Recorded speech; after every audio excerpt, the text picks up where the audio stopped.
तो बच्चा लोग अब हम लोग पहुंच गए हैं अपनी एक्सरसाइज पर। अब हम यहाँ पर एक एक प्रश्न को इधर करेंगे, ठीक है। तो सबसे पहला हमारा जो प्रश्न है ये कहता है कि आकृति 6.13 में रेखाएं ए बी और सी डी बिंदु ओ पर प्रतिच्छेद करती हैं। यदि कोण ए ओ सी प्लस बी ओ ई बराबर 70 है और बी ओ डी बराबर 40 है तो बी ओ ई और प्रतिवर्ती सी ओ ई ज्ञात कीजिए, ठीक है। तो इसको हम लोग यहाँ करते हैं। ये बहुत ही इंपॉर्टेंट क्वेश्चन है, ये आप लोगों के एग्ज़ाम में आ भी सकता है। इसको हम ज़रा यहाँ बनाते हैं। तो पहले हम ग्राफ को बनाएंगे। ग्राफ कैसा है इधर,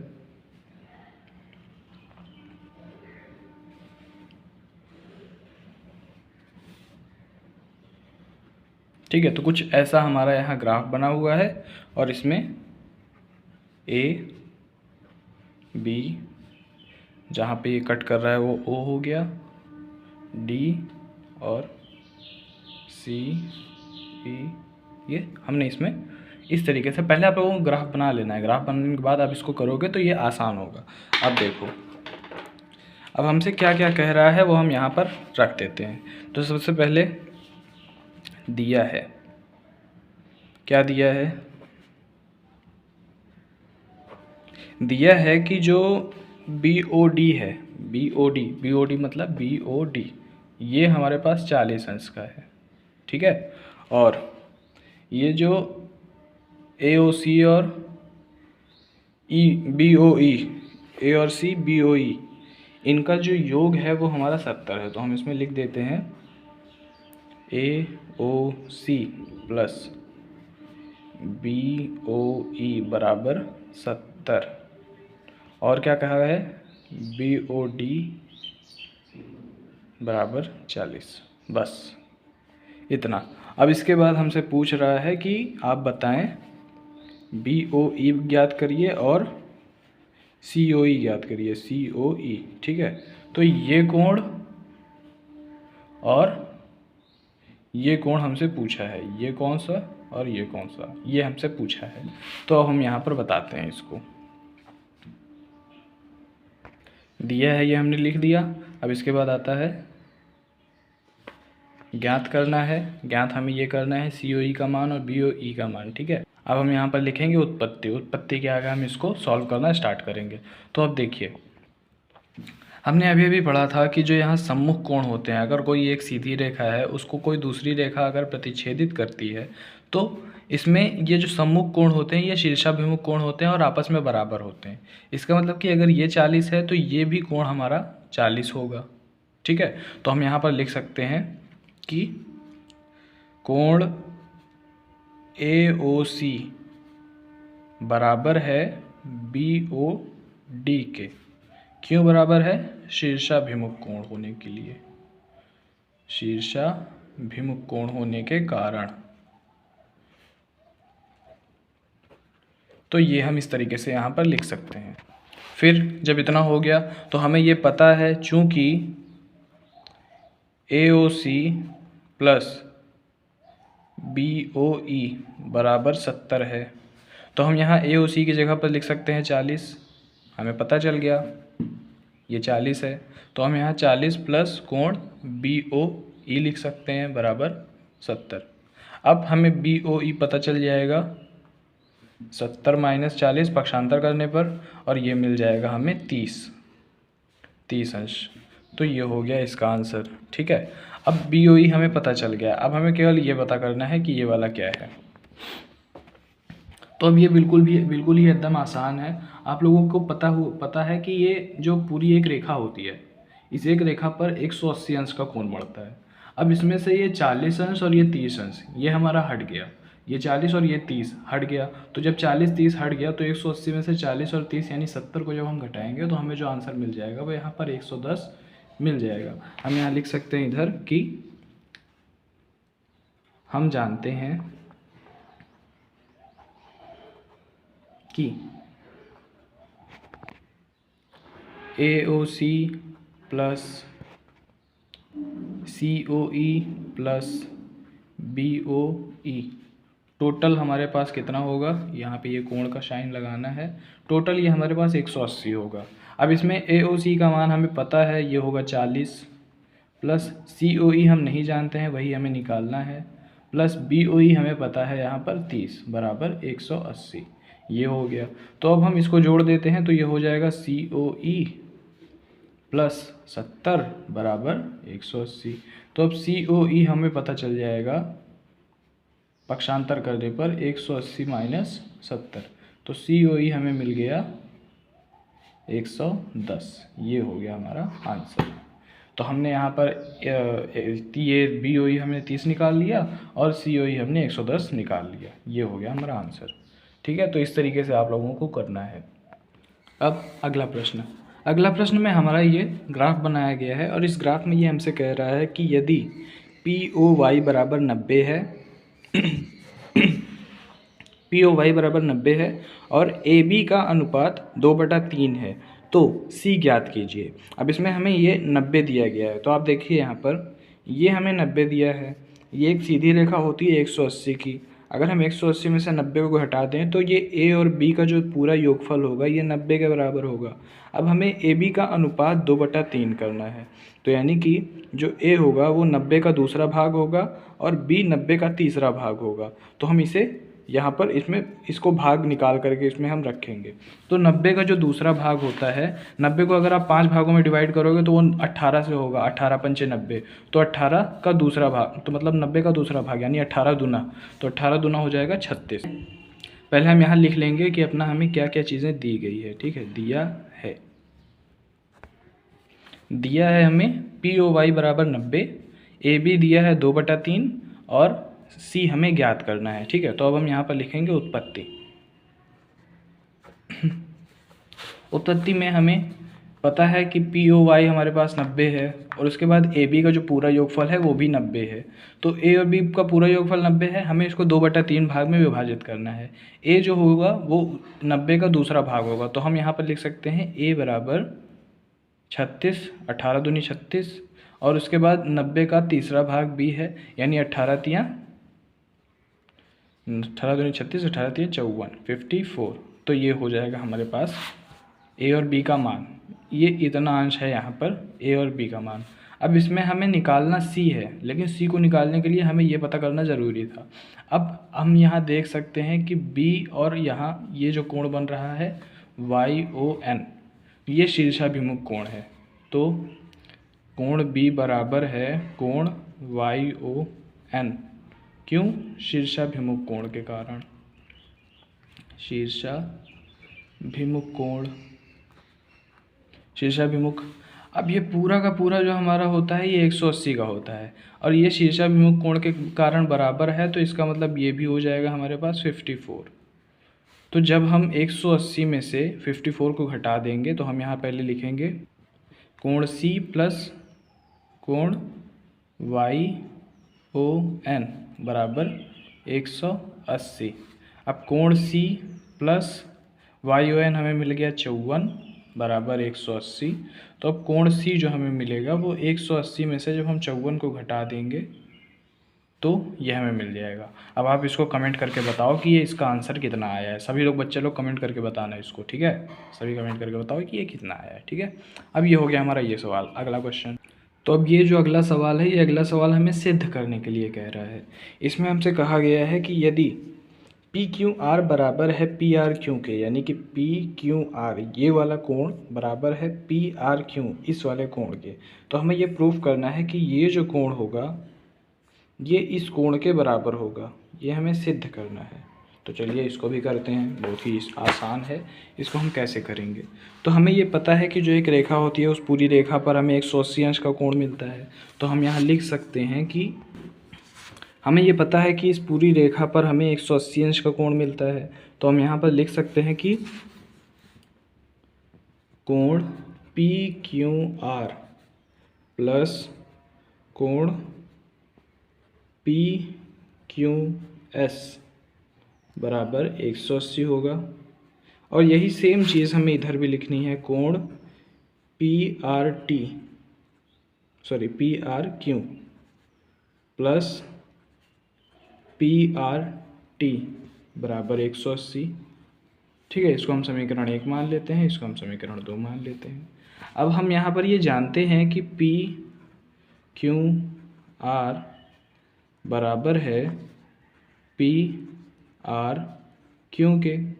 तो हम पी क्यू आर की जगह पी आर क्यू लिख सकते हैं और पी आर क्यू की जगह पी क्यू आर लिख सकते हैं। तो समीकरण 1 में पी क्यू आर की जगह पी आर क्यू रखने पर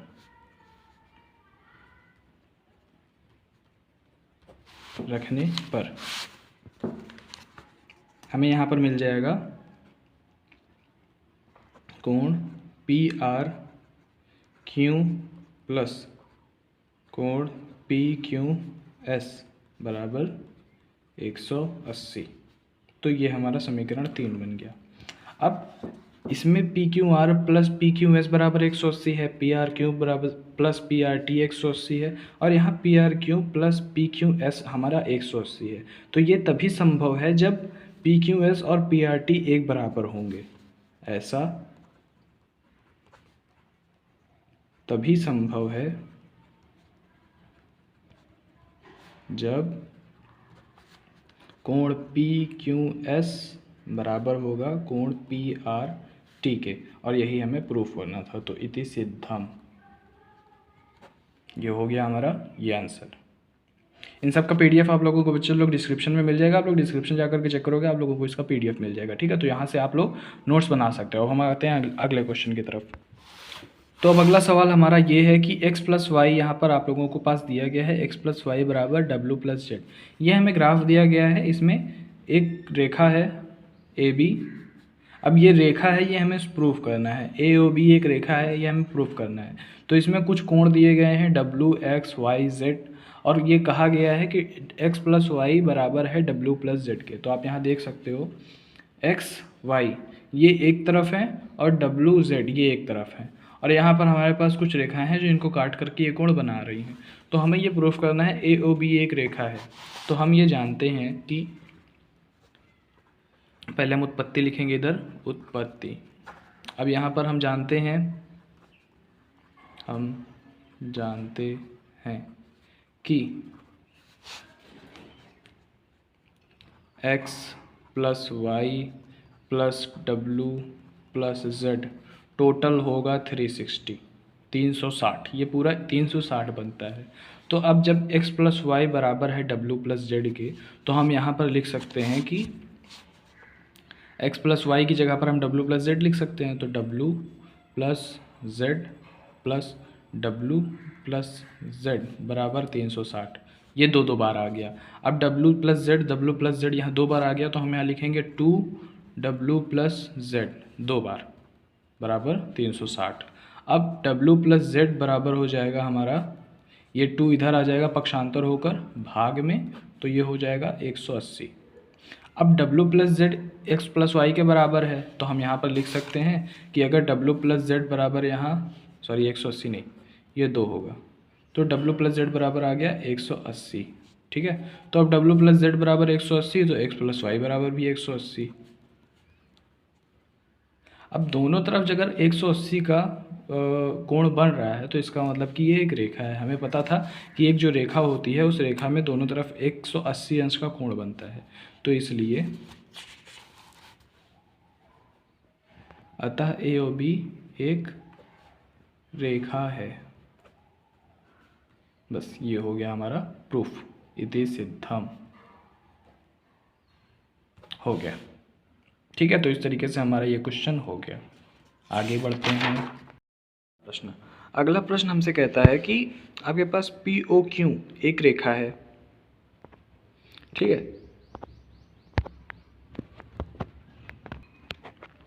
पी ओ क्यू एक रेखा है जिस पर आर ओ लंब है। आर ओ एक लंब है, लंब है मतलब यहाँ 90 अंश का कोण होगा। और उसके बाद एस एक दूसरी किरण है, एस एक दूसरी किरण है।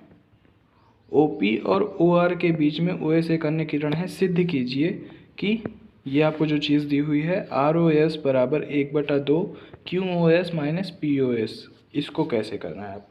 ठीक है, तो ये हमको यहाँ पर प्रूफ करना है। चलिए हम इसको देखते हैं। तो यहाँ पर ये मैंने ग्राफ बना लिया है। अब इसमें आप देखो, इसमें हमें ये ROS प्रूफ करना है। ROS मतलब ये वाला कोण ROS, ये वाला कोण जो बनेगा, इस कोण को हमें प्रूफ करना है कि ये इसके बराबर है। तो अब ROS को हम कैसे लिख सकते हैं? ROS को हम कैसे लिख सकते हैं? ROS जो है वो यहाँ इस कोण के बीच में यहाँ पर आ रहा है, तो हम यहाँ लिख सकते हैं उत्पत्ति में कोण ROS बराबर है, ये जो POR है, POR में से अगर हम इस वाले को घटा दें POS को, तो ये ROS बन जाएगा, यानी कि कोण POR माइनस कोण POS, ये बन जाएगा यहाँ ROS। इसको हम समीकरण 1 मान लेते हैं। फिर ROS को हम एक और तरीके से लिख सकते हैं। एक और तरीके से कैसे? कि ये जो है ये SOQ ये पूरा कोण है, इसमें से अगर हम इस वाले को हटा दें QOR को, तो ये भी हो जाएगा। तो हम इसको यहाँ पर लिख दें ROS बराबर क्या कर दें, कोण QOS में से हम QOR को घटा दें, तो ये हो गया हमारा ROS। अब ROS दोनों में बराबर है, इसका मतलब ये दोनों आपस में बराबर होगा। तो हम यहाँ कर सकते हैं कोण POR माइनस ये दोनों आपस में बराबर होगा। यहाँ पे ये जो है ये आपका 2 दिया गया है इसमें बटे में, तो इधर आएगा तो ये गुणे में हो जाएगा, यानी 2ROS हो जाएगा। अब 2ROS कैसे होगा? जब हम इन दोनों को जोड़ देंगे, इन दोनों को हम जोड़ देंगे तो ROS जोड़ करके 2ROS हो जाएगा। तो समीकरण 1 व 2 को जोड़ने पर 2POR बराबर हो गया कोण POR माइनस कोण POS प्लस कोण QOS माइनस कोण QOR। ठीक है, तो ये किस तरीके से हमारा आ जाएगा। अब इसमें एक चीज़ देखो बच्चा लोग कि ये जो QOR है ये हमारा 90 अंश का बना हुआ है, और ये जो QOR है ये बराबर होगा, अगर इधर 90 है तो इधर भी 90 होगा, तो ये जो पूरा POR होगा ये भी 90 के बराबर होगा, ये वाला। ठीक है, तो ये 90 है, ये भी 90 होगा। तो हम यहाँ पर इसमें लिखते हैं चूँकि ROQ बराबर है POR के, और ये दोनों पूरा बराबर है 90 अंश के, तो अगर यहाँ पर हम देखें POR ये रहा और ROQ ये रहा QR, तो ये आपस में bराबर है, ये कट जाएगा, ये इधर प्लस में है ये माइनस में है, आपस में कट जाएगा। अब इसके बाद हमारे पास बचता है 2ROS है, ये 2ROS बराबर हो जाएगा प्लस का QOS और माइनस का POS, ये हो जाएगा। अब इधर यहाँ पर 2 जो है वो गुणे में है, इधर आ जाएगा तो ये बट्टे में हो जाएगा। ROS बराबर QOS माइनस कोण POS बट्टा 2, और यही हमें प्रूफ करना था। हैंस प्रूफ्ड इति सिद्धम। तो ये हो गया हमारे पास। अब ये हमारा अगला प्रश्न है, यह दिया है कि XYZ कोण XYZ 64 है और XY को बिंदु P तक बढ़ाया गया है। दी हुई सूचना से एक आकृति खींचिए। आकृति यहाँ पे जैसे इसमें यहाँ हमारे पास आकृति बनी होती थी, इसमें आकृति नहीं दी गई है, इसमें हमें आकृति बनानी है। यदि किरण YQ ZYP को सममध्य विभाजित करती है तो XYQ और प्रतिवर्ती QYP ज्ञात कीजिए। ठीक है, तो अब हमें ये बनाना है, इसमें से अपने से इसमें आकृति बनानी है। तो पहले हमें XYZ खींचना है जो 64 कोण पर बना हो। तो हम यहाँ पर बनाना है एक कुछ इस तरीके से, ये होगा इधर XYZ जो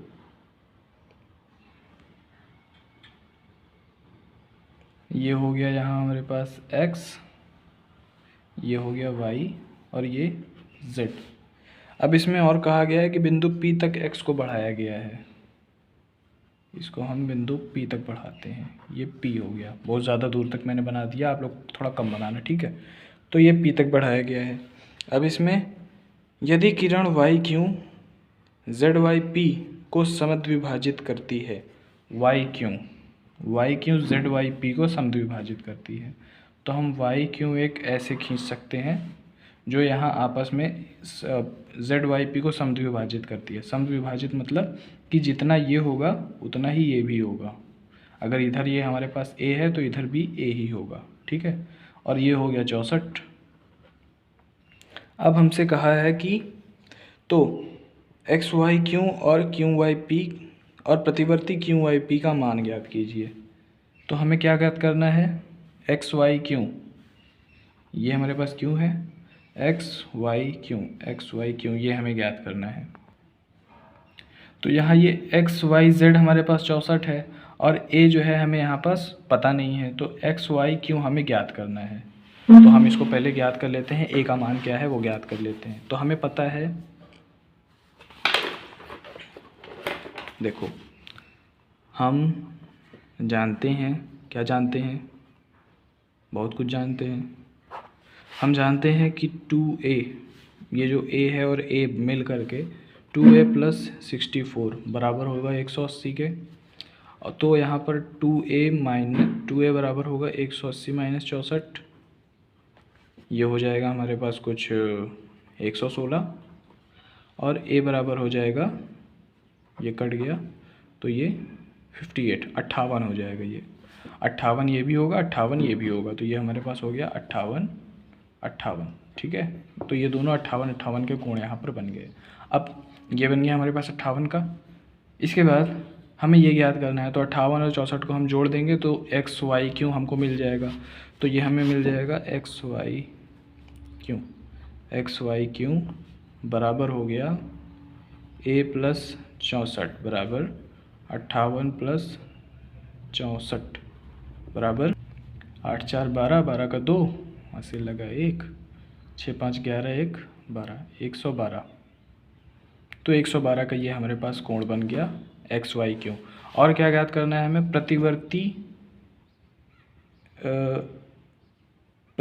PY क्यों ज्ञात करना है, प्रतिवर्ती PY क्यों। तो प्रतिवर्ती हम कैसे ज्ञात करते हैं, प्रतिवर्ती कोण PY क्यों बराबर 360 में से हम इसका कोण को घटा दें 58 को। 360 में से घटाया जाता है प्रतिवर्ती के लिए, तो 360 में से 58 को घटा देंगे तो ये हमें मिल जाएगा 2 0, तो ये हो गया 302, ठीक है। 302 हमारे पास इसका आंसर आ गया। तो ये हो गया हमारे पास प्रतिवर्ती इसका। तो आई होप आप लोगों को वीडियो अच्छी लगी होगी, वीडियो में समझ में आया होगा। आप लोगों को इसका PDF हमारे डिस्क्रिप्शन पे मिल जाएगा, आप डिस्क्रिप्शन में जा करके चेक कर सकते हैं। और पुराने जो एक्सरसाइज हैं उनका लिंक भी आप लोगों को डिस्क्रिप्शन में मिल जाएगा। आप लोगों को कोई भी दिक्कत हो तो आप कमेंट में बता सकते हो। जय हिंद, जय भारत।